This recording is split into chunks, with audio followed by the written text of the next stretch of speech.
நான் கேட்டு தாய் தந்தை படைத்தாரா?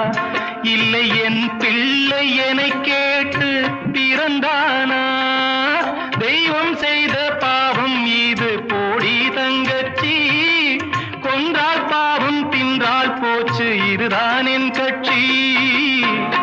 ஆதி வீடு அந்தம் காடு இதில் நான் என்ன, அடியே நீ என்ன ஞான பெண்ணே?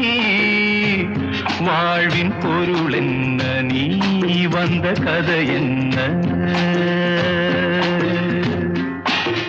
தெய்வம் தந்த வீடு வீதி இருக்கு,